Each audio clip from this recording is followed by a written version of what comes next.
શું કે નાના ભાઈ માટે મસ્ત વસ્તુ લઈને હો ભાઈ જી આખી પેરમાં હો ભાઈ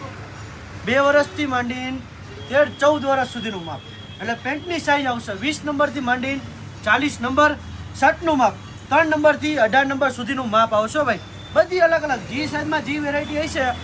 એ આપવામાં આવશે આ મારી રીતે જોડી કરું તમે આવો તો આનથી ઘણી બધી વેરાયટી જોવા મળશે ભાઈ શું કેટલામાં ખાલી ને ખાલી 500માં 1 1300માં 3 જોડીઓ ભાઈ શું 500 ની 1 1300 ની 3 જોડી ફોર્મલ વ્હાઇટ પેન્ટ જોઈએ તો વ્હાઇટ પેન્ટે મળી જશે ખાલી કેવડી સાઈઝ એમાં 22 નંબરથી 40 લંબાઈ સુધીઓ ભાઈ નાના છોકરા માટેનું વ્હાઇટ ફોર્મલ પેન્ટ આવી ગયો ભાઈ સ્પેશિયલ આખી જોડી જોઈ લો ભાઈ 500માં 1 1300માં 3 જોડી ઓનલાઈન થશે નહીં દુકાને વિઝિટ કરો એડ્રેસ સાંભળો પારોડી ચોક ભગવતી પરા પુલની બાજુમાં તના સિલેક્શન લોકેશન ફોલો બટનની ઉપર મૂકેલું છે ભાઈ બધી સાઈઝમાં અલગ અલગ વેરાયટી મળશે ભાઈ બધામાં સેમ મળશે ને બધામાં અલગ અલગ મળશે